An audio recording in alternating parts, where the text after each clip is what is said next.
The thoughts, opinions, and general overall shade thrown on High at 9 News are those of the individual speakers and not those of High at 9 News, its audience, or its advertisers. The statements made do not constitute medical, legal, or financial advice, and for advice tailored to your specific situation, please consult with a licensed professional.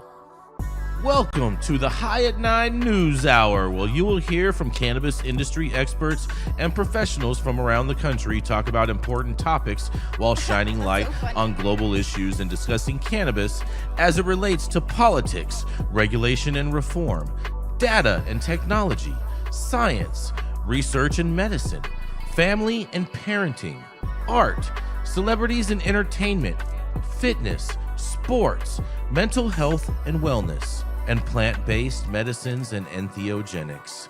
Together, we are building a stronger community, fighting the stigma and creating change. With your host, Jason Beck, joined by special industry expert correspondents from around the country, and daily antics brought to you by Cannabis. Coming to you live every Monday through Friday at 9 a.m. Pacific Time and high noon on the East Coast. And thank you all for getting high at 9 with us.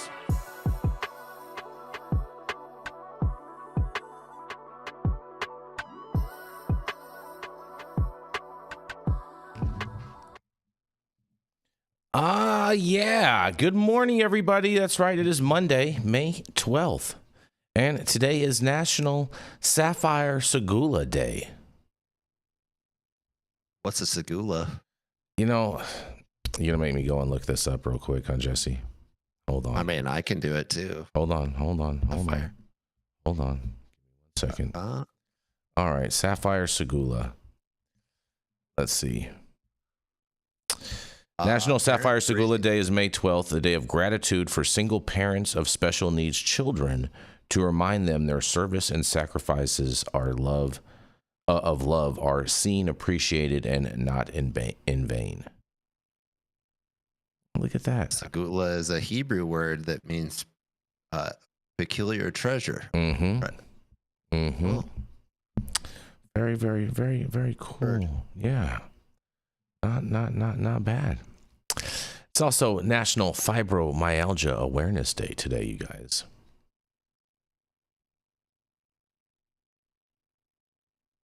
Nothing, huh? That was my second medical marijuana necessity defense win here in the state of Florida. Was the woman with fibromyalgia growing 20 plants before we had medical cannabis here in the state. Really? Yeah. Look at that. Look at that, man. Interesting. It's also National Women's CheckUp Day. Those checkups. Yeah, everyone make sure you do these fresh. Everyone make sure you check up on your women today. Make sure they're good. You know what I'm saying? Do all the checkups. Mm-hmm. Gotta do that exam. Yes. All the exams. Oh boy, all the exams. Let's see. It's also National Nutty Fudge Day. National what? Nutty Fudge Day. Oh, speaking of National Checkup on Women's Day today. Oh, hi. Mm-hmm. That girl. Jason, you always check up on me. Yeah, I know. It's National Women's Checkup Day. Okay. Mm-hmm. Yarrow, you're gonna love this. It's National Odometer Day. He doesn't need the Come on. Mm-hmm. I have no idea why you thought you were going to get mileage out of that joke, but keep trying. See, that's exactly why. That's exactly why I knew you would come up with something slick. And it's National Limerick Day. Okay. That's cool. It's a nerdy one. Mm-hmm. And thank you all for joining us and getting high at 9 with us. There's also high noon on the East Coast. And please remember to like, share, and subscribe to us on all social media platforms. You can look up above and down below to see exactly where we live on the internet. And we are live every Monday through Friday on YouTube, Rumble, Twitch, X, Instagram, Facebook, Kick, as well as on our very own website at www.highat9news.com. So welcome to everyone joining us from any one of those platforms. And we are going to kick it off with Miss Jenny Beth Dills. She's the founder of Kind Cannabis and of Justice Served, a 501c3 that can help you and other justice-impaired individuals get their lives back on track. That's right, is none other than Miss Jenny Beth Dills. Yeah, we're gonna have to apologize about my hair today. Jason turned on the wind effect. Yarrow was gonna do when I'm not talking. Look, Yarrow's the boss of me. We can Just for that, we can hear all the wind. you know what I mean? Well, hey, at least one of us has got hair long enough to blow in the wind. Oh, It's boy. definitely more dusty, you know? Mm-hmm. All right, so this is an interesting one out of Albuquerque, New Mexico. In a groundbreaking move, the city of Albuquerque, New Mexico is using cannabis tax dollars to fight poverty by launching a universal basic income program. City officials have approved the use of recreational cannabis tax revenue to support 100 low-income families with monthly payments of $750 for the next 3 years. The pilot program, introduced by Councilor Clarissa Pena, builds on the city's marijuana equity and community reinvestment fund, designed to benefit communities most impacted by marijuana criminalization. The $4 million in annual cannabis tax revenue will be split evenly, half going to the Office of Equity and Inclusion to fund the basic income and half to the Department of Health, Housing, and Homelessness to support youth-focused substance abuse prevention and recovery programs. The first round of recipients include 80 households, followed by a second group of 20 families and up to 40 opportunity youth. No strings attached. Participants will not be monitored, means tested, or asked about their immigration status. Councilor Nicole Rogers says this isn't a handout but a hand up, adding that tackling poverty directly could help address root causes of homelessness and crime. Target neighborhoods include the International District and Albuquerque's West Side, areas chosen for their high rates of poverty and lack of resources. So, it's interesting. I think that they need to put some ground rules around this. I like to see that at least we know where the tax revenue is going. One, that's a big win for cannabis because typically the general fund is not really telling us much. Two, I'm fine with feeding children with cannabis tax dollars. I'd rather feed them than law enforcement agencies. But I do think that they need to have some ground rules, like you probably should be means tested to make sure that you're actually poor before you get assistance that could help someone who truly is. We'd always like to think the best of people, but unfortunately there are always a bad apple that will spoil the bunch, and some people do take advantage where advantage can be taken. But I'm sure I'll have more to say about this. I'm going to throw it back to you guys. Jason, I know you're going to have some opinions. I'm concerned. I'm concerned as to why are they saying that illegal aliens are going to be eligible for this revenue? I get it. That doesn't make any sense to me. None at all. That is like total, makes absolutely no sense. And I think that I wonder if they think that they're going to be exempt from Trump's policies of them being able to receive federal funding because of this, because cannabis is a Schedule I drug. So therefore, since it's federally illegal substance and federally illegal dollars, then that way they wouldn't be subject to any repercussions from him. I'm confused by this. Unless they're just not that forward thinking about like what could possibly happen there. I don't know if it's a federal illicit substance, maybe they could make that argument. I think that I'm happy to use the money to feed women and children and people who need it. I'm right? all for that. I'm all about that. I think that's a great use of funds. Yes, exactly. Yeah, no kid should be hungry. Yes. But yeah, I don't know, Jason. Yarrow, you obviously have thoughts. What's going on, Yarrow? You're on mute, so it'd be easier to hear your angry thoughts if you unmuted.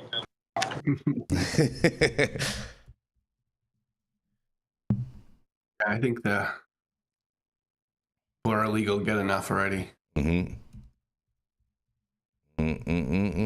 think is he on still mute? on mute? Yeah, he's still on mute. I think he's done this a few times. Think he'd be able to figure it out by now, huh? Oh, times. He's a little special today. No, I'm new to these buttons. No, it's great that I can mute even when I don't want to. It'll be even better when Jenny can mute when I want her to, i.e. when she's not talking, so I don't have to hear the wind. Yeah. I don't mind hearing the wind that comes out of your mouth. I just don't want to hear the wind that's around you. There's a difference. You don't want to hear it whistling through the trees? God, you're grumpy this morning.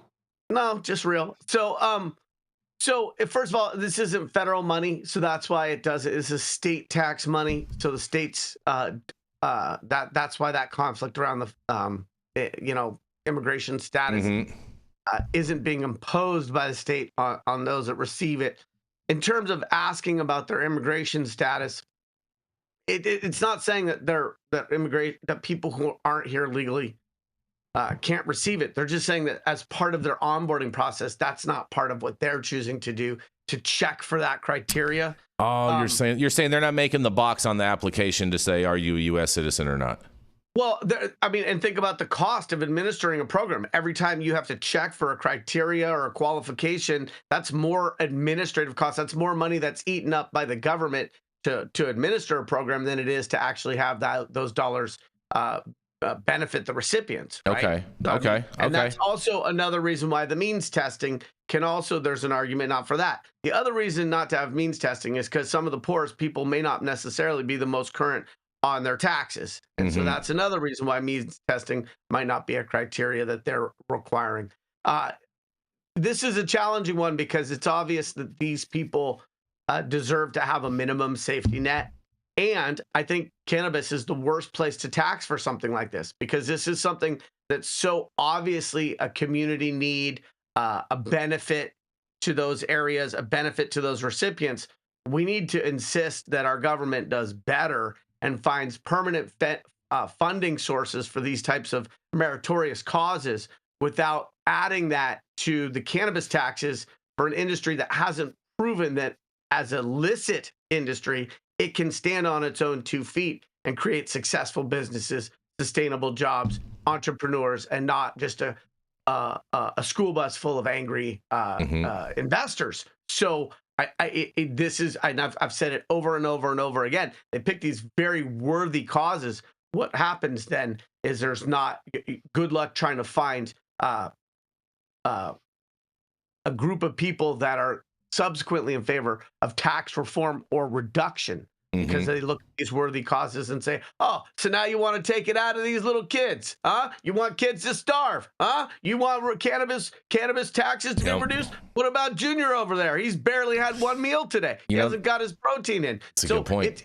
So this to me is a real bastardization of public policy, because it takes the most deserving category of people. Let's hope that in 2025 we can solve, if not world hunger, at least national hunger and the poverty that goes along with it, and foists it on the back of an industry that hasn't shown that it's going to be successful with the current taxes, and much less where those taxes go. So this one's tough for me. I think that this state needs to find a better funding source for this cause. What do you think, Michael? I mean, what if this was Florida? What would be going on? I think it brings up a lot of different issues here. You know, we're dealing with a lot of different things, and not just funding of these people, because it's the same thing. You know, everyone believes that these people should be fed and we should be able to provide these services. But number one, you know, it should be Americans. Number two, you know, the cannabis tax dollar issue continues to be a moving target in state after state. So I think that compounds the problem with the amount that you're taxing these entities, and then using the public persona to say that we're going to do good things with it. I think that those two things create problems. You know, we see in Colorado that they have actually put money towards schools, and they've seen a significant benefit for it. I know in Florida they wanted to kind of put it towards a general fund, and that would have significant amount. We've went to law enforcement to kind of enforce and continue to criminalize these things.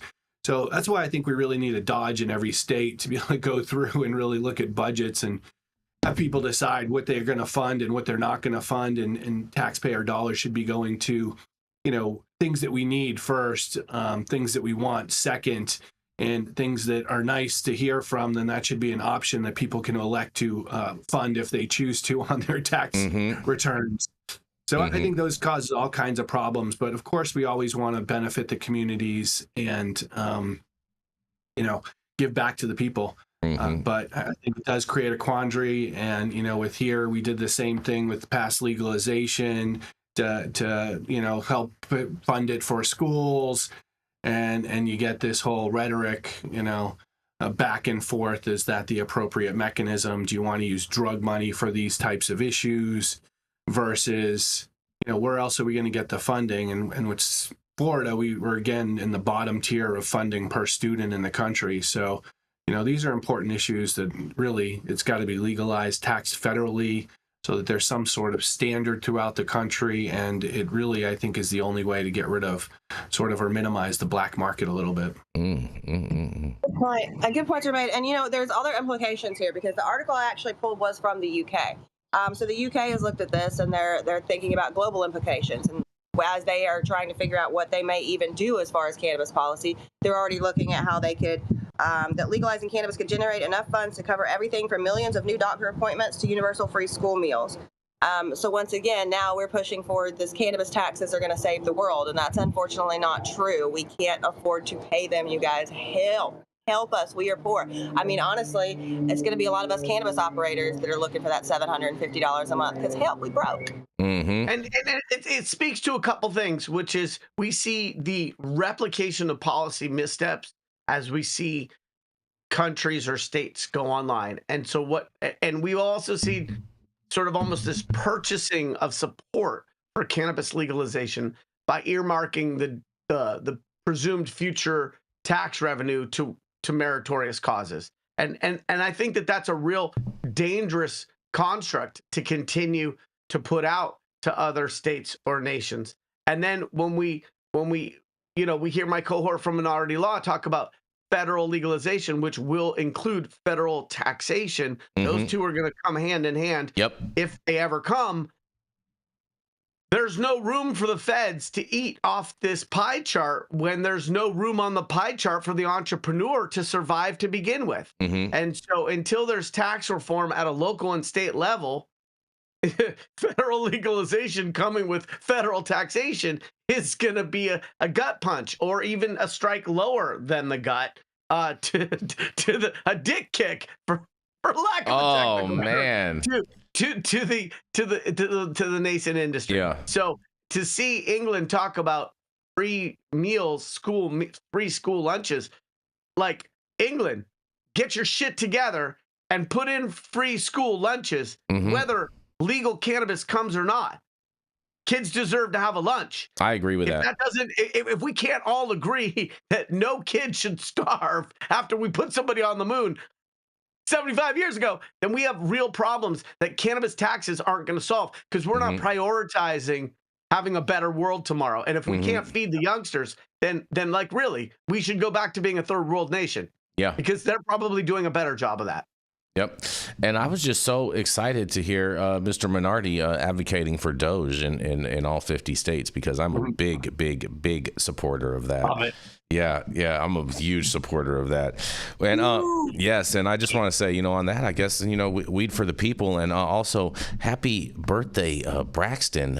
Miss Anna Lewis's son, his birthday today. So we definitely want to wish Braxton a happy birthday today. And on that, we're going to roll into our first commercial, and we're going to be right back.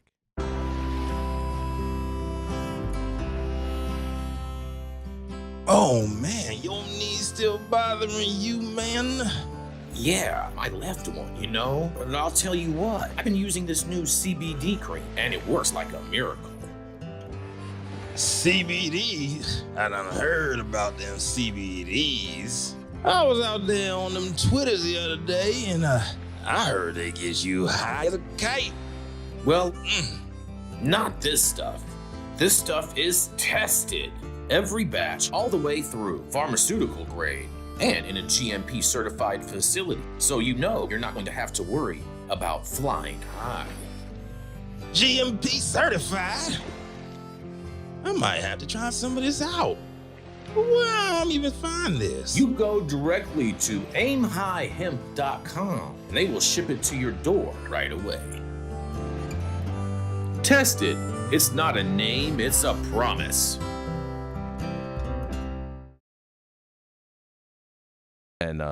And we are back, you guys. And my bad. Happy birthday, Broxton. My bad. I apologize. I didn't mean to misstep. And Jesse, what'd you want to say on that last one? I'm sorry. I put the article away, dude. It's all good. Okay. I tossed it. All right. No worries. All right. Well, fair enough. I'm gonna roll into my story real quick, or my first story today, you guys, because Ohioans, they voice opposition amid proposed changes to marijuana law. You guys, that's right. More than 20 people spoke out against a bill that would change Ohio's marijuana law. 35 people submitted opponent testimony against Ohio House Bill 160, which would reduce THC levels and redirect most of the tax revenue. State Representative Brian Stewart, Republican from Asheville, introduced the bill 2 months ago, and opponents testified against the bill for more than 3 hours during Wednesday's House Judiciary Committee meeting. In a quote, HB 160 imposes a litany of negative changes on cannabis users, consumers, growers, and professionals to dismantle key parts of current Ohio law enacted by your constituents, said Gary Daniels of the ACLU of Ohio's legislative director. In an additional quote, he says, "At worst, these changes can be interpreted as purposeful, designed to kneecap issue 2, and at least these changes fundamentally handicap the purchase, use, transportation, and sale of cannabis in the state," he says. Ohioans passed a citizen-initiated law to legalize adult-use marijuana back in 2023 with 57% of the vote, and sales started in August of 2024. And Ohio lawmakers can change the law since it passed as a citizen initiative, and the state's total adult-use marijuana sales were $479,219,877 as of April of 26, according to the Ohio Department of Commerce Division of Cannabis Control.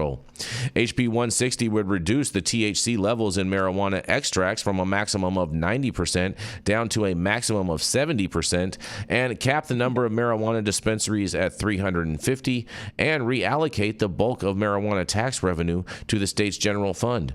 It would ban using marijuana in public spaces and offer expungement for prior convictions of marijuana-related offenses. In a quote, "I think this bill represents the most thoughtful of the approaches we've seen from legislators," said State Representative Jamie Callender, Republican from Concord, and says, "If we could find some common ground, I think the sponsor has mentioned that he wants to have a fairly stripped-down bill," he says.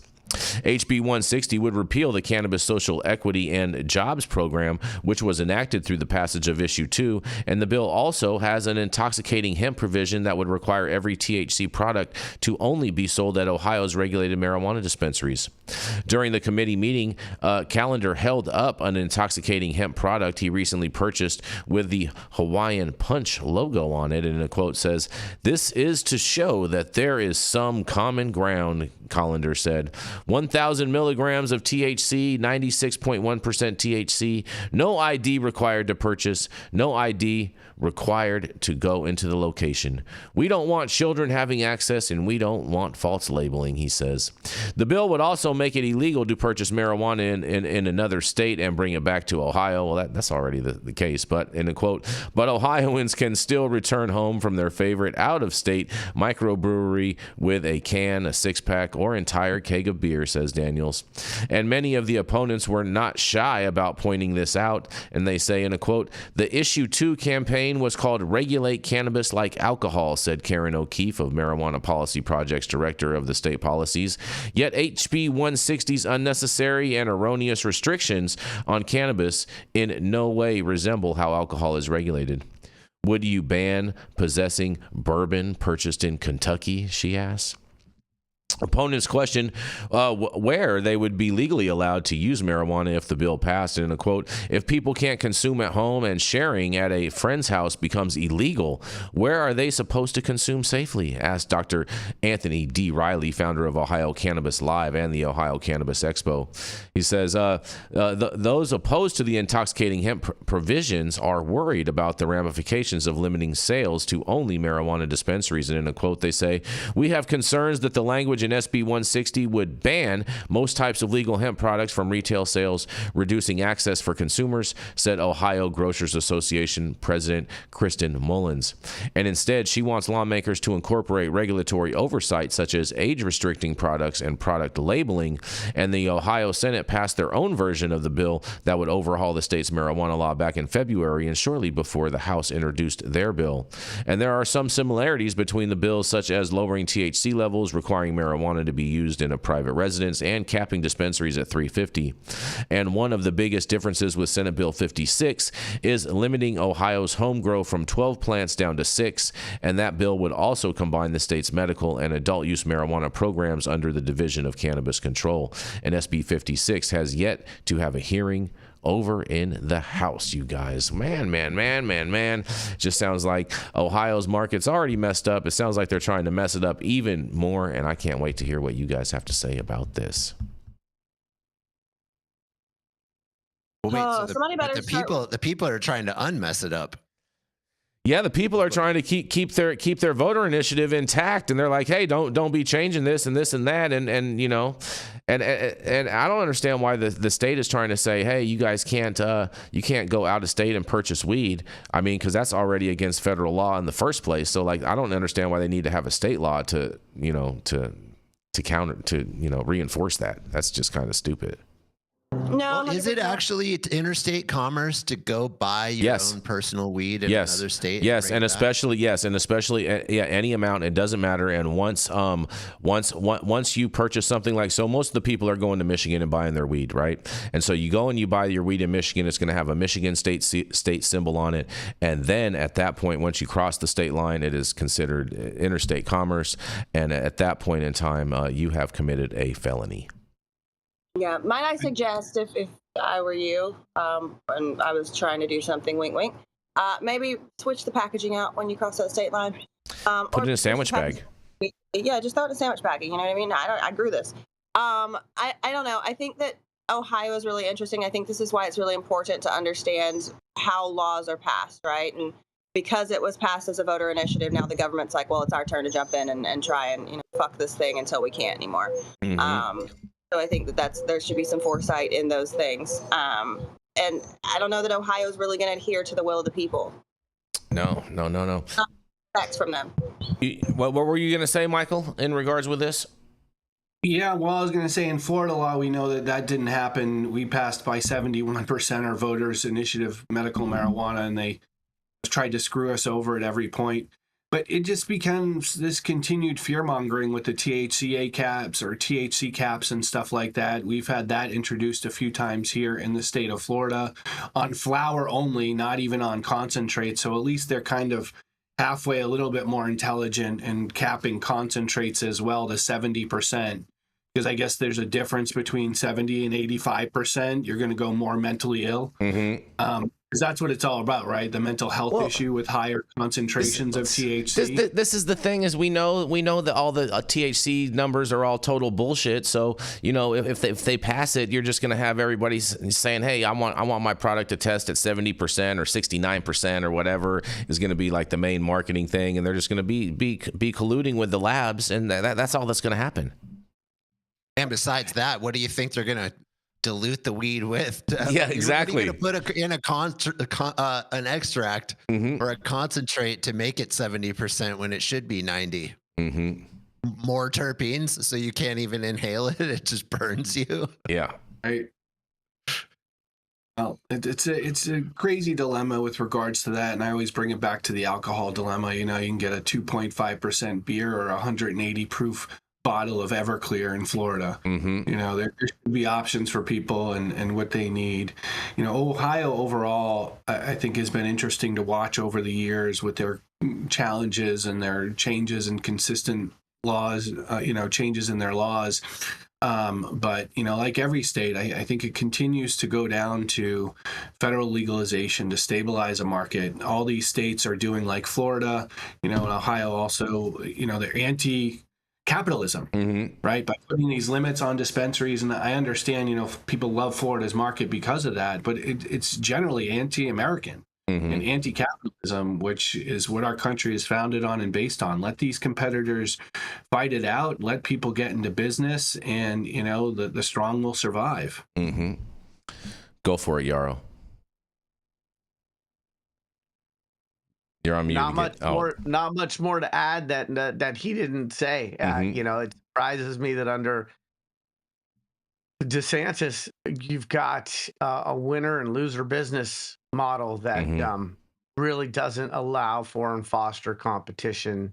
And if we believe that steel sharpens steel and that ends up benefiting the consumer, then it's anti-consumer. The problem with potency laws is they end up affecting the people who need medical cannabis more than anything else. So that it's really, for the person who needs high potency, they tend to be a patient, not a consumer, and they tend to need to get value for that potency. And so it's unfortunate that potency limits may play to the press as if it's somehow protecting like he said, Mhm. 85% is where the brain rot starts, not 70. Yeah. But it seems like it's percentage. It's So, protecting the young cannabis consumer who's legal enough to consume it, but not experienced enough to know their limits. Yeah. And really, I think for the most part, it's harming the patient. Yeah.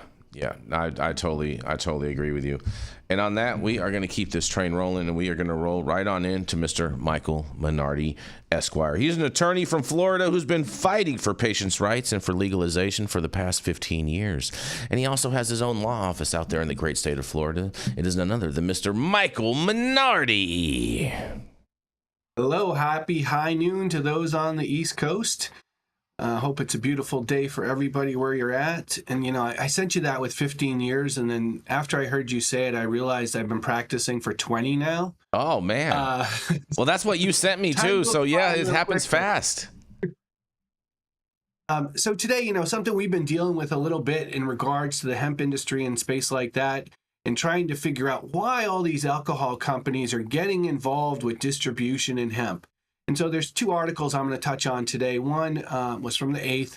Using marijuana reduces alcohol cravings in people who drink a lot. A federal funded study shows. So because it's federal funded, it should actually get some legitimacy here.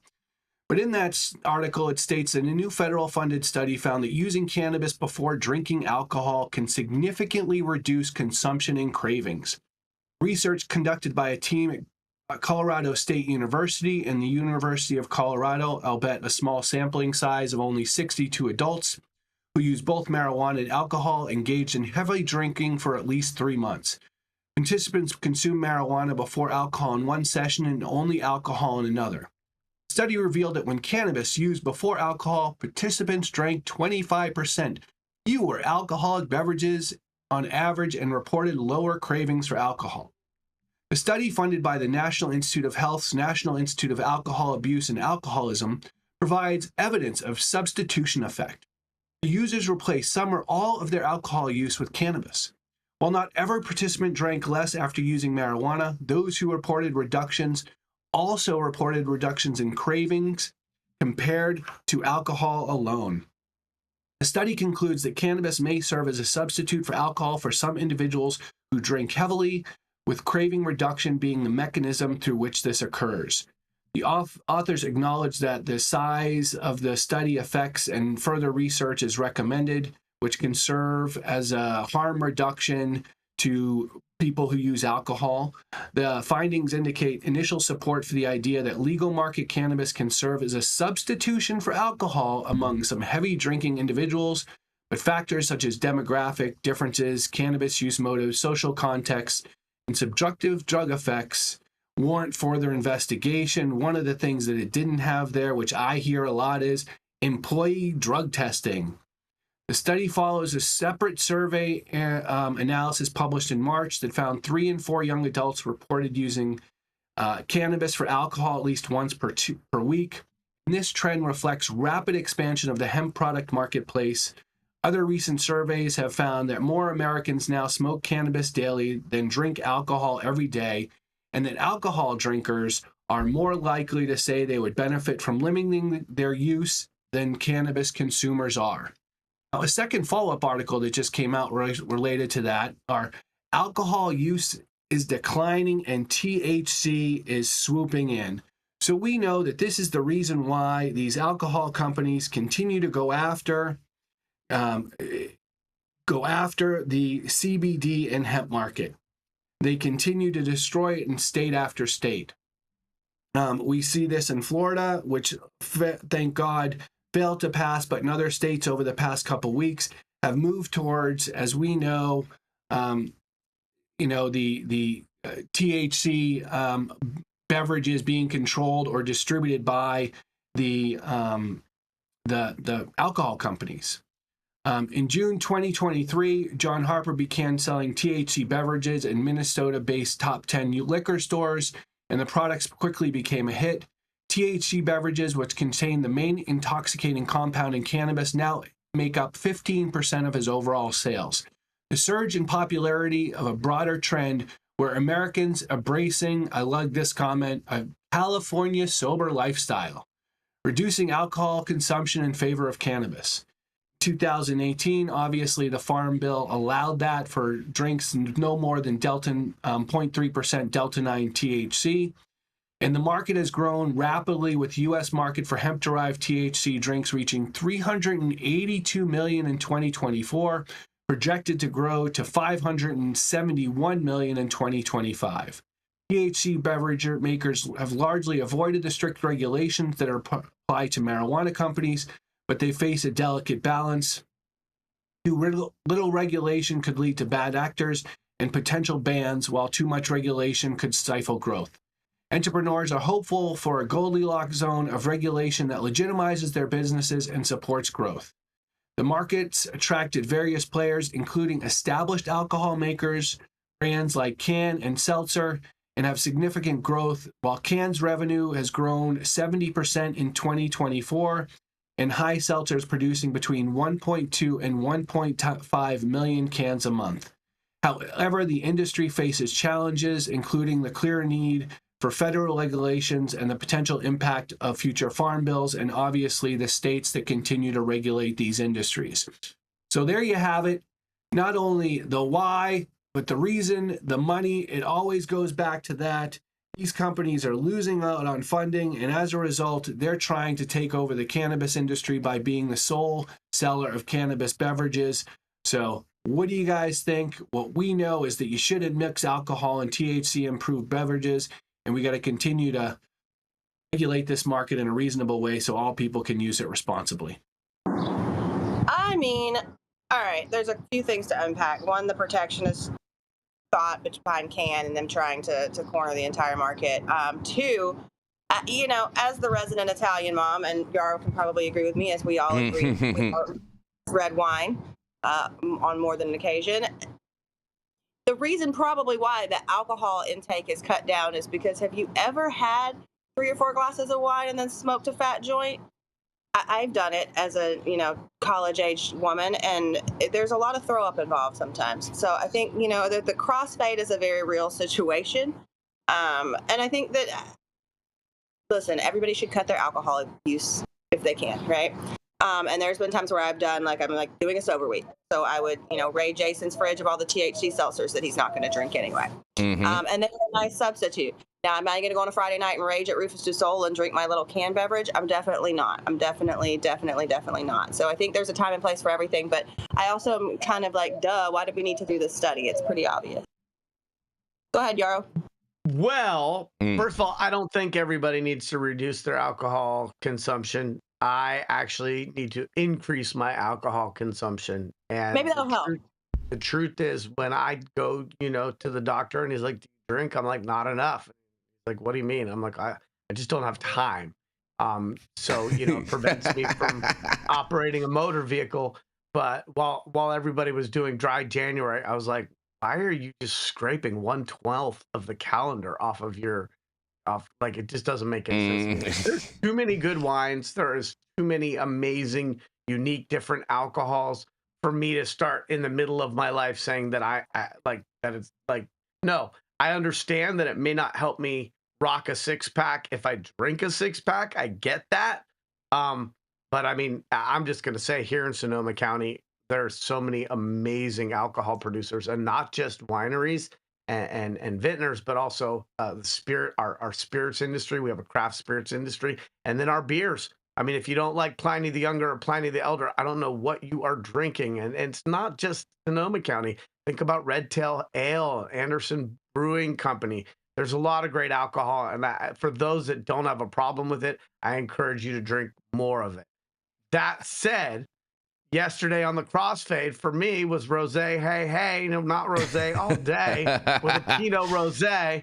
Motion Vineyards with the Hummingbird in the house. And my brother was here, and we were crossfading and doing our best. And it was a great day to be had by all. The fish my son caught probably didn't enjoy the day, but my brother and I very much enjoyed the crossfade, and the weather was beautiful and everything was just absolutely perfect. So I think people are trying to hang out without the hangover. And so I think that really at the end of the day, what it is that if they don't have responsible alcohol consumption in moderation with enough water, the next day they pay the price in a way that they may not pay with other festive intoxicants. And I also think that people are very calorie conscious these days.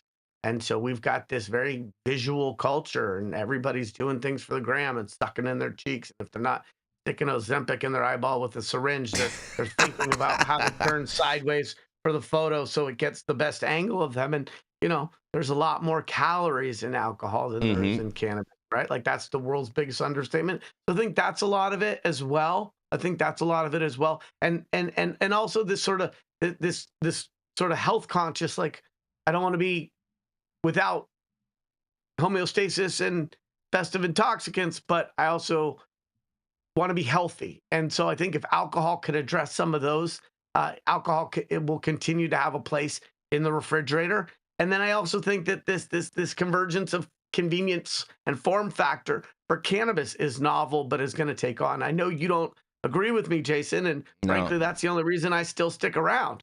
But I think there's a world, and it's probably going to be maybe a generation from now, where we're going to be looked at as archaic dinosaurs for crumbling up cannabis and rolling our own and sticking our own spittle on some paper that was made out of something healthy. And people are going to be like, what? Like, I just pop a can and I enjoy my 2.5 or my 5 milligrams. And, oh, there's allulose in there and monk fruit and all these other cool things. You don't get that in your blunt, do you? And then I also think that people don't want to smell like smoke and the cloud, the cotton mouth, all of that. I mean, you got to step out. And so beverages, I think, whether we're talking about active environments, maybe there's wind, maybe you're on a boat, maybe you don't, maybe it's rocking and you can't sit and roll a number.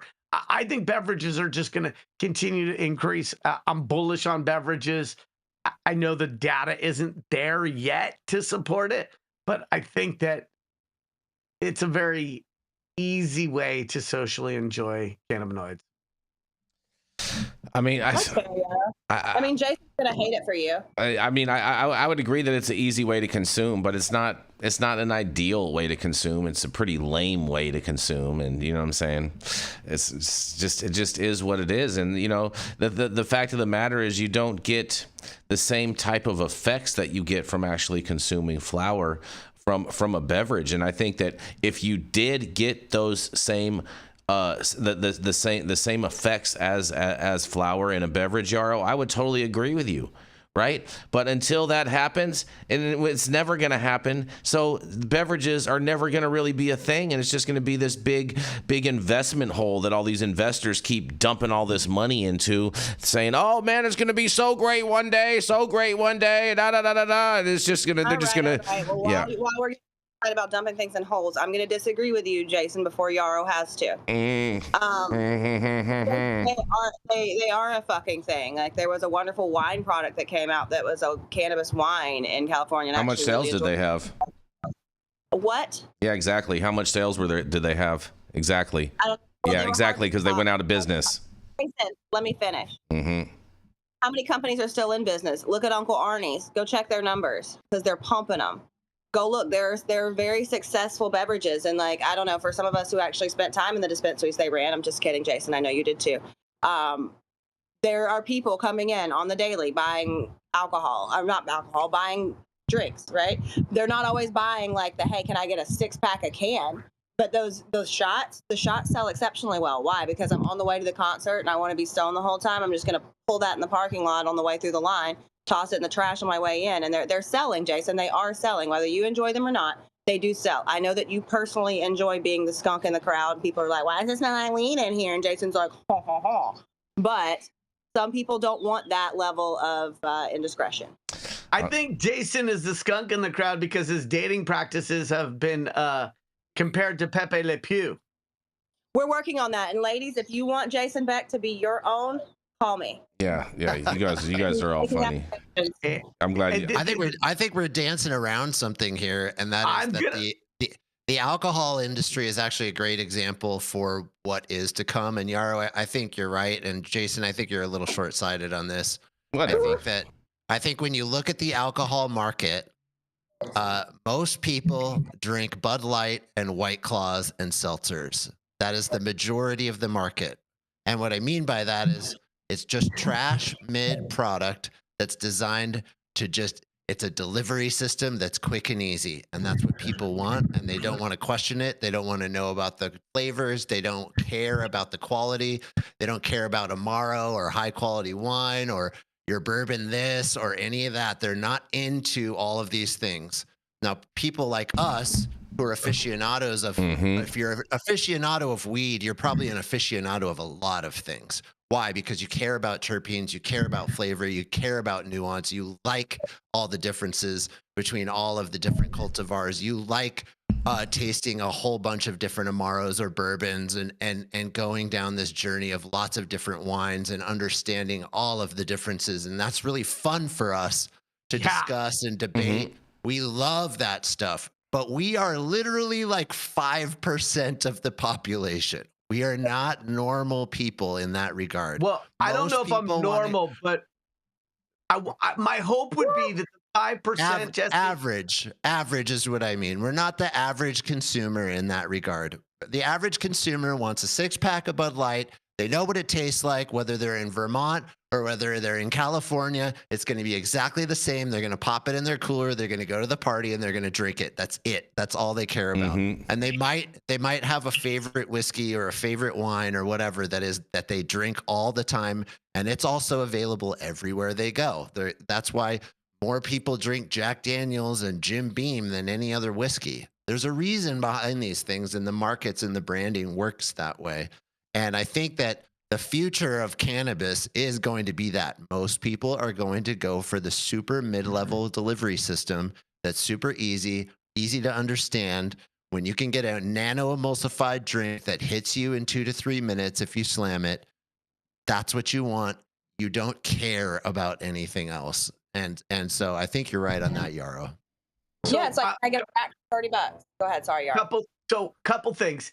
You absolutely hit the nail on the head. When we were visiting family that doesn't consume cannabis over the weekend, we were enjoying some spirits that were made in Japan that were really high end. And even though that spirit isn't necessarily my go-to, the experience of trying something that was really made thoughtfully and somebody put a lot of time and effort into it, for me, is absolutely the journey. Cinco de Mayo, I think I made the world's best margarita. There were 3 different types of alcohols in it. There were 3 different types of fresh squeezed citrus fruit. Like, it put the ay in Cinco de Mayo in a way that, like, for me, I was feeling no pain and really, really enjoyed it. And here's where I think there might be a difference in the outcome. What you're talking about is the consumer's desire for predictability across multiple markets for something that is a standby. Pull out your Scrabble boards, boys and girls. I think there is a high-end consumer that wants an organoleptic experience that they are not currently getting with beverages, that they are currently able to get if they break open flower, if they touch it, if they smell it, if they have a chance to see it. And I know there are beverage companies seeking to bridge that gap and to also not just bring in intoxicating cannabinoids, but also the flavor profiles that we're used to experiencing, that sort of odorific journey, not just of the outcome, but of how we're interacting with that plant. And when you can crack open a can and smell the complexities that you can get when you crack open some amazing sun-grown from the Emerald Triangle, I think that if the price point is affordable, the person who just wants the predictability of their Coors Light 6-pack or their Jack Daniels, if the price point is affordable, people are going to naturally gravitate towards quality. You're 100% right. I mean, that market is going to grow, but it's going to remain a niche market. It's not going to be the point I'm trying to make is that those people who want to be connoisseurs and have organoleptic experiences, as you said, I love that word. Yeah, that community is going to grow, and it's going to also occur in the drink market and various other. There's going to be new consumption factors, I think, that we haven't even thought of with cannabis. But that's not to say that the majority of the market is going to even be touched by that. They're not going to care. It's going to be people like us who want those things, want unique experiences, and are into the cracking open and the smell and the packaging and every last little nuance of a brand experience that we love so much. So yeah, I think you're right. That is going to happen. There's going to be drinks that are going to be really fantastic. And in fact, there already has been. I mean, the heavy hitters, I think it was the heavy hitters that I poured over ice a couple years ago was incredible. It was a really fun experience. It was a great bottle. It was fun to pop open. The smell was incredible. Pouring it over ice was great. Add a little soda and some lime, and it was just an incredible drink. And I think that experience has already happened and will continue. And my hope is we take the 5% to 10% to 15% to 20%. I think when people who make great products share their passion for making those great products, whether that's cheese or wine or weed or coffee or whatever it is, that the passion of people who are trying to make something better than average, it's super infectious. And that's why I opened with, if you look at that's where the alcohol market is a good model, because I think beer is a perfect example. If you just look at the beer market and you look at the craft beer market, the craft beer people are the people saying what you're saying, right? And we've been coming down this road since Sierra Nevada started in 1979 or whatever it was. And we have craft beers now that are all over the place. Breweries are a big thing. They're still not even close to the majority, and they never will be.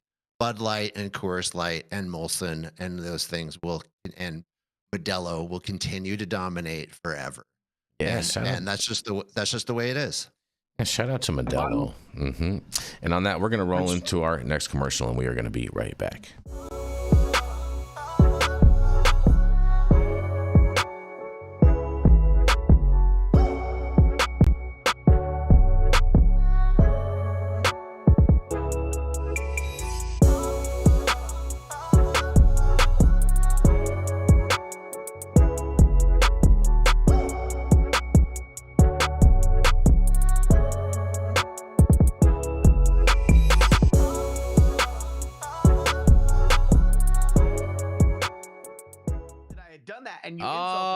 And we are back, you guys. Stop whatever you're doing and make sure you smash that like button. I know we'll appreciate it. You'll appreciate it, and YouTube will appreciate it. Also, make sure you smash that like button and subscribe to the channel if you have not subscribed already. And all of the articles that we cover on today's show, you can read directly at our website at www.highat9news.com. And please, in the link down below in the description of the video, make sure that you order yourself a case of Liberal Tears. It's the most refreshing energy beverage on the market with no sugar and 150 milligrams of caffeine in every can, and it will also make all of your liberal friends cry.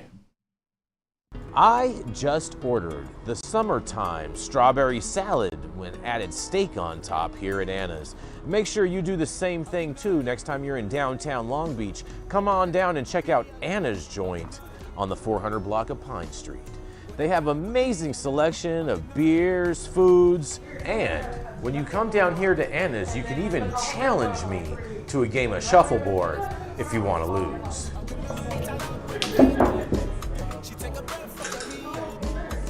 Did you get that? So, next time you're in downtown Long Beach on Pine Avenue, make sure you stop by Anna's Joint on the 400 block. Not only do they have Anna's Joint, this restaurant and bar, but they also have the amazing deli next door, and then next door to that, they have a very exotic flower shop. You may want to stop by and say hi.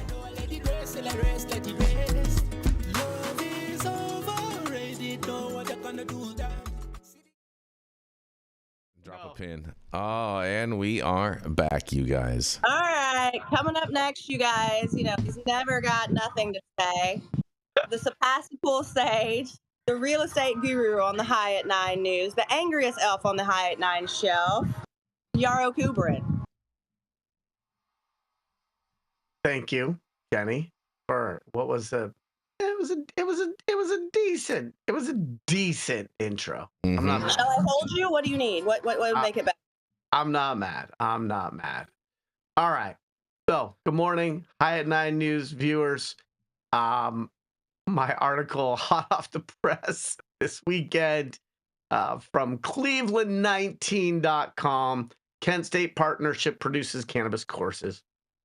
So this almost looks like a PR news release for Green Flower, but every time they open up a new school and they bring in their content, they bang the drum. I'll tell you why I covered it in just a sec. Kent, Ohio. Kent State is partnering with an organization to offer a program to educate and certify people for the growing cannabis industry in the state of Ohio. It really gives people an exciting way to get into the industry, said Max Diamond, CEO of Green Flower. Cannabis industry is very fast growing, but also complex and competitive. And in those kinds of environments, you really do need well-trained people. Green Flower creates education programs that delve into every angle of the industry, from business to healthcare to agriculture. The partnership with Kent State started in January of 2024 and offers online programs that run roughly 6 months.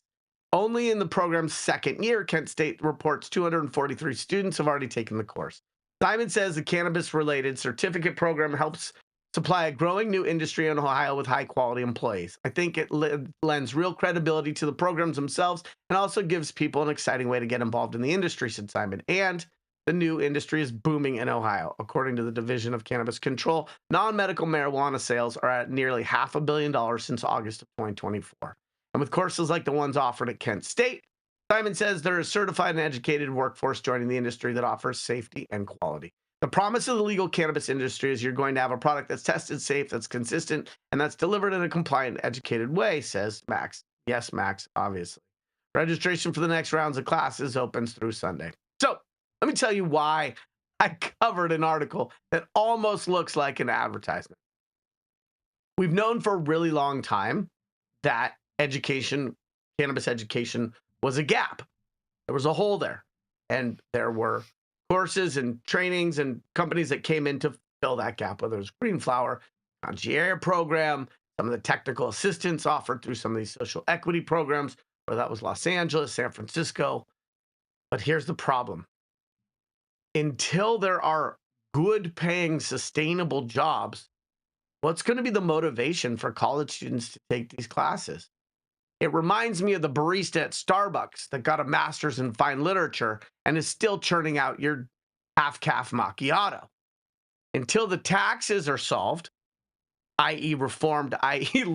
lowered, and until there's profitability, where are the jobs that are going to justify the education?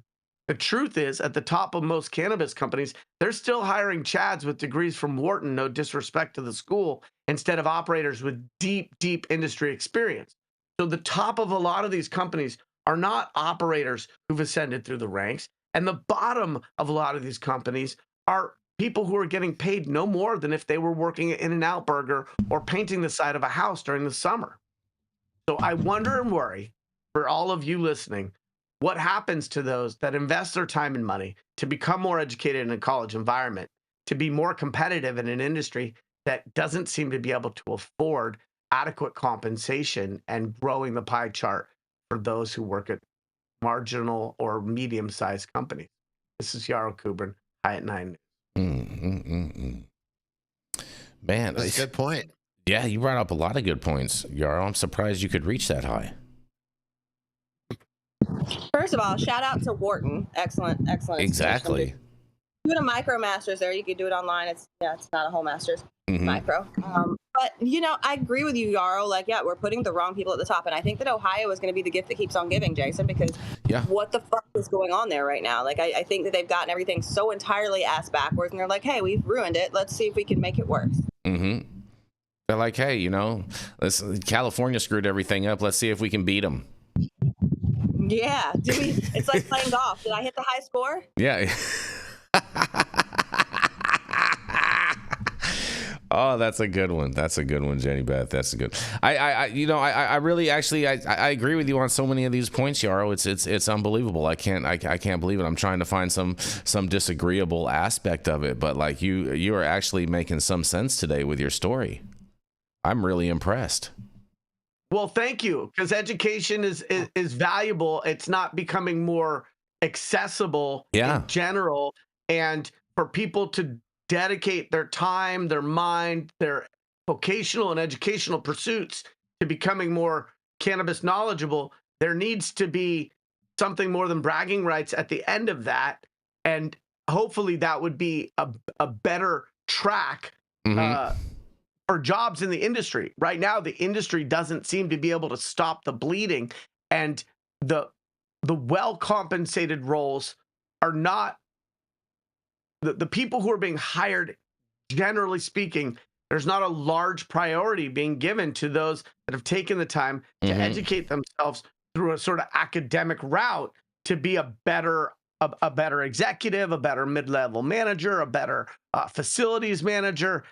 I don't see it yet. I think part of it is because capitalism doesn't necessarily favor upward mobility for those that work within a company, but also if there's no profit, how are you able to pay a competitive wage? We're seeing people leaving the industry, not gravitating towards the industry.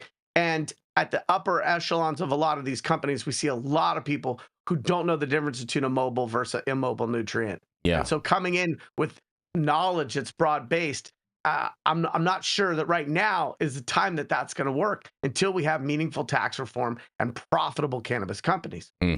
So, yeah, I got a few things on that because number one, the reason why it hasn't worked because it hasn't existed previously, right? So we haven't had these people getting training in this area in order to be able to excel. And let's just use Florida, for example, right? And I know you're looking at California and the taxes and issues there. In Florida, a lot of these entities, when they started, they exactly did. They brought in top execs from the top companies and other industries to come here. And I think in some areas of the law or in some aspects of the industry, it may be more beneficial than others, right? So, for example, I've worked with many different people in marketing over the years, even for a law firm. When you get into marketing for cannabis, people who haven't done it have no clue what they're doing. When they come over and they move to the cannabis market, it's a totally different animal. With regards to bud tenders, right? I think that's a space where in Florida, I hate to say it, and compared to going to California or Seattle or Colorado, you walk up to the bud tender in Florida, you say, hey, I want something for X, Y, and Z. And they look at you and like, we have sativa, indica, we have this, we have that. So I think those things are missing. And again, unfortunately, and I think I've broken record this today, is I think that stabilization naturally has to happen to be able to then give some fruit to those people who are going through those degrees. So there is some sort of incentive for people in the cannabis industry to do it. Never mind on the grow side. With the cultivators, we had everybody in Florida being like, oh, we can grow outside. I've grown out here for years and we'll grow into these greenhouses. And what happened? They didn't understand the humidity related to cannabis. I was just going to say, he's got to play until they get hit in the face with humidity. So, I think that it's something that's needed in order to continue to push our industry forward. Whether or not there's fruits of that yet for these people, I don't know. It probably depends on what state you're going into, because I know growers are, that are top of the line are definitely commanding, reasonable and better than average salaries for a lot of your college students who are getting out in other industries right now. So I think it's a means to an end. And I think you're right that it may not be there yet, but I think it's starting to create the groundwork for future. And I'd really like to see it in medical. I had a jury trial in a medical necessity defense once, and the same woman with fibromyalgia. And I asked she was a doctor for like 30 years, and I asked her if she knew what the endocannabinoid system was, and she said no. And I'm like, well, don't you have to do continuing medical education credits? She's like, well, but you get to choose, and I have no idea, and we didn't get taught that in school. So, to them, the endocannabinoid system didn't exist. So I think it helps of this industry. Well, yeah, I see too. I'm going to go for it. I think the resounding truth here is that there is a lack of good education around cannabis operations, around cannabis knowledge, around the endocannabinoid system, right? We did a conference called MJ for MDs, right? And it was one of the only, if not the only at the time, conference where doctors, nurses, whomever could come and get CE credits for their licensure each year that was based on real cannabinoid education. Those things are lacking. And that's why we don't value someone with a cannabis degree from XYZ Cannabis Clown College, because XYZ Cannabis Clown College is just some guy who sat down in his basement and it's like, let me make an online course really quick and see if I can get you guys certified and see if I can. I mean, you might as well just buy Make Him Want You Forever course off of Instagram, because they're about the same amount of efficacy, right? So I think that what we truly need is we need to, one, understand that this is an emerging market where there are still people who have been in this for a long time and do understand things like terroir, understand climate control, understand things that need to happen to make a good cannabis product or to operate a cannabis business successfully. And two, we need to have owners and operators who put value in those skill sets. But until we have a really meaningful education system and until we put enough behind it as an industry, as the people who do know more than the average bear, then we're going to continue to see much more of the same. Go ahead, Yarrow. Sorry. I just think that we should start inviting the opposite way of looking at things. Instead of looking at cannabis as a concentration for college students, I'd like to see the opposite. I'd like to see cannabis as case studies in students' curriculum that is not studying cannabis. I'd like to see cannabis curriculum in agricultural programs that are not about cannabis. I'd like to see cookies as a case study in branding for marketing degrees that are not about cannabis. I'd like to see cannabis in science and in the medical programming where people are learning physiology and anatomy, and now the endocannabinoid system is being taught. And so I think we need to consider whether the true definition of continued lack of stigma and a normalization of cannabis is having a college program around cannabis education, or is it having cannabis in education in things that may not be about cannabis? Because cannabis touches so many things. It touches agriculture, supply chains, highly regulated industries, real estate, obviously, science, CPG. And when we start to look at all of the things that it touches, to really be good at cannabis, you might need stuff that isn't going to be covered in a cannabis degree or program. And I'd like to see cannabis pollinated into the other areas of academia that I think would benefit as much, if not more, than if we just concentrated into a program. Cross-pollinated. That's a great point, Yarrow. I think I agree with most of everything you're saying, especially how you opened this, is that without the jobs, and Michael also said something that's really important, which is you have positions like bud tenders, who it would be great if a bud tender could go to college for that position and actually have the respect that when they entered a dispensary, if they did have this huge compendium of really great knowledge that they could bring to bear at the retail counter for the patients and consumers that are there to buy the cannabis, and that they could guide them to great products that are actually what they need and what they want, and help the cannabis industry excel as a whole. That's a huge problem that needs to be solved, that no one has solved.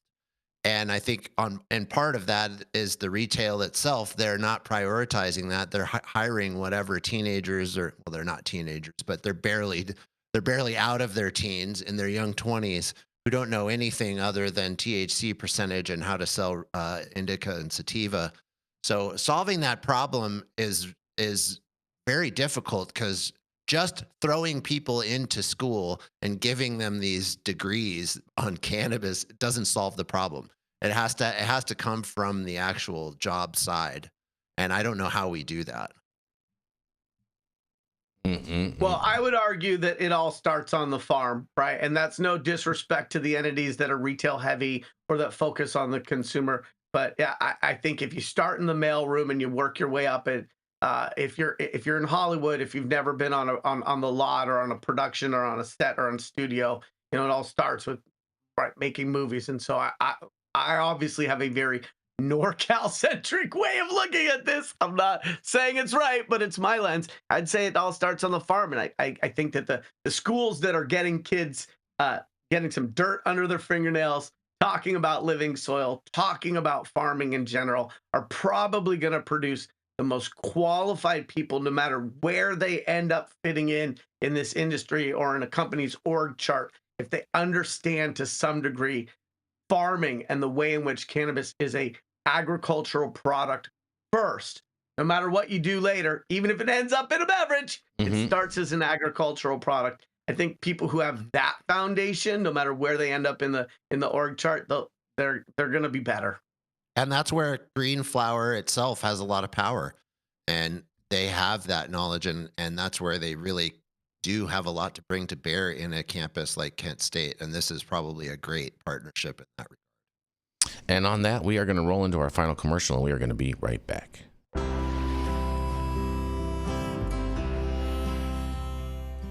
Oh man, your knees still bothering you, man? Yeah, I left one, you know? And I'll tell you what, I've been using this new CBD cream, and it works like a miracle. CBDs? I done heard about them CBDs. I was out there on them Twitters the other day, and I heard they get you high as a kite. Well, not this stuff. This stuff is tested. Every batch, all the way through, pharmaceutical grade, and in a GMP certified facility. So you know you're not going to have to worry about flying high. GMP certified? I might have to try some of this out. Where I'm even find this? You go directly to aimhighhemp.com and they will ship it to your door right away. Tested. It's not a name, it's a promise. I got to hear the whole fucking tornado for the last 5 minutes. Oh, and we're back. Wow. Coming up next. Boy, oh boy, oh boy. You might know him as Jason Penske's right-hand man. You may know him as the founder of Barney Design Co. You may know him as Gwen's husband. We know him as the highest Ginger Ninja on the High at 9 News, Jesse Barney. All right. Thank you. That was an incredible intro. Nice work. So good. Yeah, I love that. I love that. All right, my story is really quick. Comes out of Indiana. Governor Braun signs bill banning marijuana advertising. Indiana Governor Mike Braun signs a bill banning advertising marijuana in the Hoosier state. The ban language was included in House Bill 1390, which primarily focused on legislation for Indiana's Bureau of Motor Vehicles.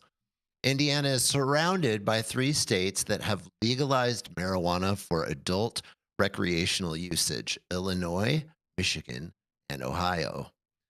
Advertising for marijuana products in dispensaries within Indiana's borders has been a contentious issue, particularly for communities bordering these states, which advertise for visitors to partake during their time visiting, despite still being illegal in Indiana. That shoots back to our interstate commerce discussion earlier.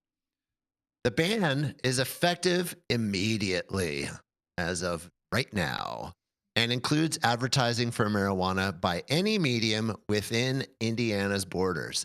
In addition to physical advertising, ads for marijuana are also banned on social media. Web ads, that means no websites, are allowed to be distributed in Indiana, and geo-targeted promotions. All the little workarounds that we've loved in the cannabis industry, they are saying no to. Despite the signing of the law, advertising campaign agreements signed before the law will remain legal until 2035. The Indiana Attorney General's office will enforce the law with fines starting at $5,000. So there you go, folks. If you're around Indiana and trying to advertise your cannabis in one of these states, no longer. So, and this has happened in many states. There's a lot of fights about the amount of advertising that's allowed. And it's just part of the branding world that is really difficult to work with. But in this case, not in Indiana. Jesse Barney, and I'll toss it back to my fellow correspondents. Weed does not sell itself. You have to know where to fucking find it. I am so frustrated with all these branding restrictions. Like, if I can go on Instagram and scroll for 2 seconds and see 17 OnlyFans pages, 5 different, assholes live forever parties, and a ton of alcohol ads, I'd like to be able to find out where I could go get some CBD cream for grandma. Mm-hmm. I think that this is very interesting. And Jason, in comparing it to your article last week regarding the Supreme Court denying the Missouri Mississippi regulations. Mississippi. Yeah, no, it was Mississippi is the guy. He we've been following that case, and so Mississippi said that he couldn't have billboards, and then he argued that it was his First Amendment right to be able to advertise, and right. then. And so, but that case was around cannabis, right? Correct. Yeah, it was for his dispensary. In Indiana, I would think that these advertisements are going to probably be from hemp companies. And so I think that there may be a totally different argument, at least on the court level, and then potentially to the U.S. Supreme Court, as to distinguishing those two products, one being a federally legal, not controlled substance, and the other one being a state-regulated, still federally illegal substance. So I hope that this kind of works its way up the ladder. I think you're 100% right. I think that's a very challengeable offense right there, Michael. I could totally see someone saying that, hey, we're not advertising cannabis, we're advertising hemp products that are legal under the Farm Bill, and so far these are good to sell to anyone 18 or over, or 21 and over, depending on what the state regulations currently say. And I'm willing to bet that Indiana didn't have the foresight to include both of those as two separate things in their legislation. They're just trying to say just cannabis in general. I'd fight it. I know that. I would. I'm with you. I think also too. I think maybe they should partner with this guy out in Mississippi, possibly to fight this and kind of bring some type of class action lawsuit together. That could be super interesting. Yeah, I guess it just depends on, again, if he was a cannabis store and a dispensary versus hemp, I think you have two totally different arguments and scenarios there. No, he was strictly a medical cannabis dispensary. That's what they have out there in Mississippi. Yeah. There's other states where cannabis advertising is extremely limited. So I'm curious why that hasn't already happened. Why nobody's chosen to sue the federal government or their state government on this issue. So I think, and again, it's because that Schedule 1 issue, and for example, but there's in Florida, hemp companies don't have any real restrictions on advertising either, so they can have hemp, billboards, get your cannabis, real cannabis here, all that stuff with marijuana leaves on it and things of that nature, and there's no restrictions on. Yeah, just go to Vegas. Vegas, they got them all over the place. You know what I mean? Colorado had them in the beginning of legalization, had them all over the place too. And even public. Colorado slowed down a bit and kind of made a little bit more, you couldn't be on a major freeway, things like that. And listen, I don't want to see Dan Bilzerian titties and weed everywhere when I'm driving my kid to church on Sunday. I don't. That's fair enough. But if you're going to have somebody and allow them to operate it within your community, then you need to allow them to operate in a meaningful way, and that includes marketing. Yarrow, what are your thoughts? Muted, bro. You're on mute, buddy. I think it's about parity. We just want to be treated the same as any other industry. So if you've got restrictions on alcohol, if you've got restrictions on tobacco, if you've got restrictions on other sin industries, if you don't want strip clubs being advertised within X number, we just want to be treated the same. Doesn't mean that it has to be fair. Doesn't even need to be perfect. We just want to be treated the same.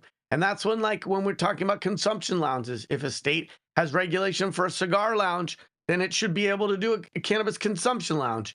So we just want to be treated the same. We are an age-restricted product, and there should be some guardrails on that. I get it. Big Tobacco came under fire for the way it was marketing to minors.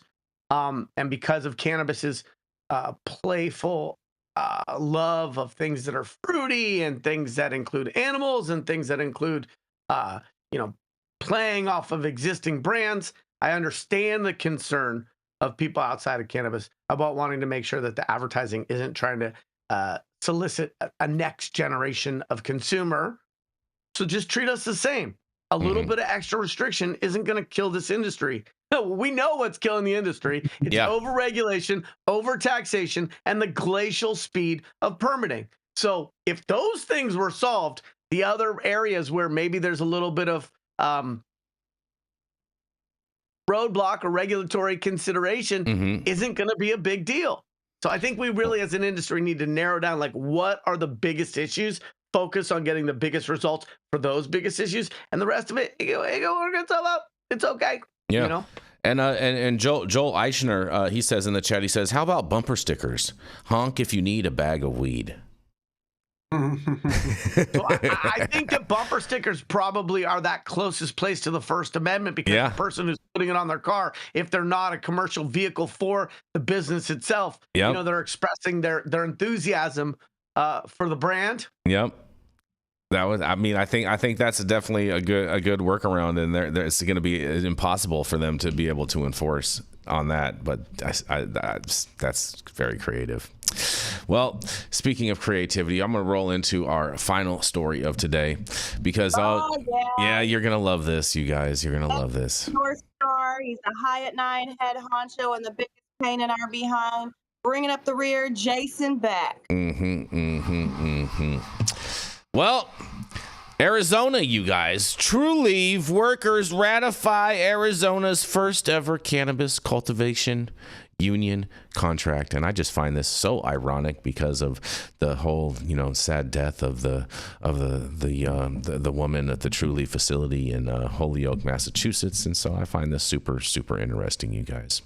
In a historic first for Arizona's cannabis industry, cultivation workers at Trulieve's Magnolia facility in Phoenix have officially ratified the state's first ever union contract for cannabis growers.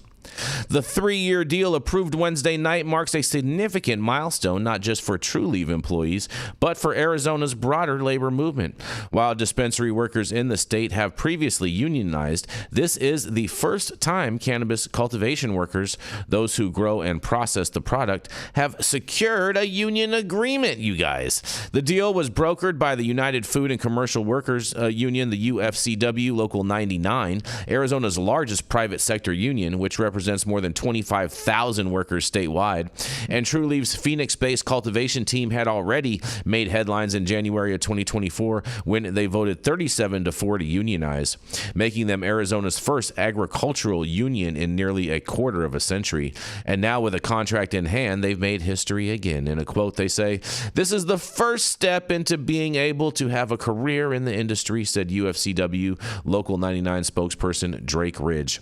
"To be able to plan your life when you're going to get raises, holiday pays, and promotions, that kind of stability is huge in cannabis."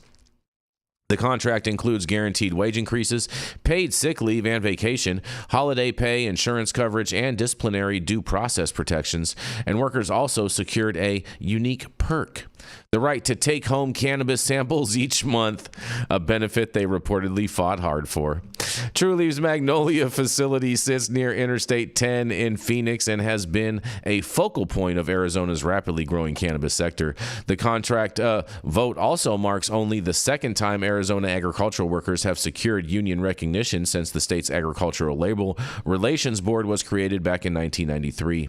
And the state, the last time was in 2000 when tomato workers unionized at the now closed Yarrow greenhouses, you guys. And I can't wait to hear what you guys have to say about this. I'm not traditionally a fan of unions, but I think this definitely is. Unions are a good thing for Trulieve because we know how terribly they treat their workers, and I can't wait to hear what you guys have to say about this. They fought for the right to be able to take home cannabis, you guys. I mean, how's that going to work with their track and trace program? And it's in the same fucking way it works when we sample out fucking vendor samples to other employees now. Come on, let's not be stupid. I'm just saying. So you go into Metric, you have in your POS, you penny them out, you sell them out, and then you don't put the pennies in, and then you write it off on the back end on the price. Like, Jason, that's how fucking employee samples work now. Like, you got to fight for the right to party, and I don't. What do you mean? How's that going to work? They're fighting for the right to smoke Trulieve weed. Believe it or not. I mean, they might be fighting for the right to smoke weed from other vendors. You never know what they're trying to take home. Maybe they don't want the Trulieve samples. Listen, I mean, it's not lost on me that if my bud tender has to sell this, I need my bud tender to understand the product. Understanding something that's an experiential product. First of all, the union's not for bud tenders. This is for cultivation workers. And cool. Honestly, just saying. If you're working in my grow, I've never not fucking sampled out my grow workers. Ever in the history of Everdom, because you know why they work at a cannabis grow? Because they like weed. Why should my guy who's sitting there for 8 hours a day bucking shit and de-leafing and doing all this miserable, hard, toilsome work not be able to go home and smoke a joint at the end of the day on me? And why should they have to pay the consumer price point, which includes all those taxes, if a union can negotiate an employee benefit? That's the whole reason you have unions, is to negotiate an employee benefit. And I've been saying on the show that the focus on unionizing the bud tender instead of the agriculture worker is just crazy, insane. And so, yes, you're going to see a bigger entity with a large employee count be the first for this to happen. Union's not a dirty word, right? And even those on the right, there's been a concerted effort to defang unions over the last 40 years, pointing out the obvious, like the bloated bureaucracies of unions which exist, and some of these ways in which the fees don't always create value. But if you're going to look at unions, you've got to have 100-year history on that, not just the last 40 years, because there was a reason unions were created, and it was because of the disproportionate power in bargaining terms, coming up with what was fair for the person at the bottom of the org chart. So until we have capitalism that's different than the capitalism we have today in this country, there's still going to be a reason why unions continue to exist. And we did get a super chat in from the Cole Memo who says, message to High at 9 from Chillinois. We love you. Well, thank you so much, Mr. Cole Memo. Did he say we love you or we'd love you? He said we, but if you want to say we'd love you, that's fine too. You know what I mean? I'm sure no. he's watching. He's like, damn, I should have said that. Jenny, I have a question. Are there any numbers, or is there any understanding of what happens with employee theft from grow operations when there's no sampling out? Well, the smalls go missing, and those fucking gloves I have to pay for. I can tell you that much. But no, I think that there's been a tremendous amount of employee theft. I don't know that there's anything that can quantify it, but I would rather give it to you than you steal it from me. Absolutely. Yep. Because I mean, I would just assume, I've never run a grow operation per se, but I would just assume that like the restaurant industry suffers from massive employee theft if you don't, take your employees a lot of free food and a lot of perks from being in the restaurant. I would think that the grow operations would have the same. 100%. Honestly, most of the theft that I've dealt with has been at the retail level, believe it or not. That too. I've also dealt with some pretty exorbitant theft. We can talk about that on another day. But yeah, no, I think it all comes down to taking care of your employees, right? If you like me and you feel like I value you and I value your time and I appreciate you and I do things like give you an eighth or whatever, sample things out to you that you've worked hard. Like, it's cool. That's the coolest part of home grow, right? Is like you finish this crop and now you get to smoke your hard work. So like our employees should be able to experience the same benefit. And if not, they're going to do it to your detriment. Probably going to take a lot more than you would have given them. Fair enough. I think this is great. Go ahead, Michael. Yeah, I was just going to say, I think it's great, the beginning of this type of process. I think there was an article we discussed last week on it. It just continues to legitimize the industry and put workers in the same position that other workers are in, in other industries. We deal with this a lot in the employment industry with firefighters and things like that right now with cannabis. So, yeah. Go ahead. Last word, Yarrow. Well, I was just going to say, I mean, when we think about this employee benefit of some cannabis, no different than if you worked at like a tasting room around here, you'd be getting a massive discount and you'd be getting free bottles of wine. And so there should be some perks wherever you work. And I'm really glad that they negotiated a cannabis perk. I think cannabis isn't going to solve everything, but I think the more people that work in cannabis that enjoy cannabis on their terms, the better for the industry.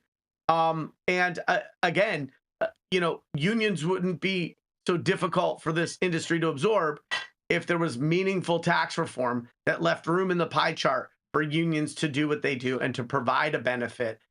And so hopefully my hope for more union involvement is that the unions can exercise their considerable influence to help bring around substantial tax reform for the cannabis industry. Fair enough. And on that, thank you all for joining us and getting high at 9 with us every Monday through Friday at 9 a.m. Pacific and high noon on the East Coast. Big shout out to our audience and supporters for tuning in daily and listening to the insanity that is the developing cannabis industry. Huge thank you to Aim High Hemp Distribution, Tested, and Catalyst for helping us keep the lights on over here. And thank you to our correspondents for being absolutely amazing.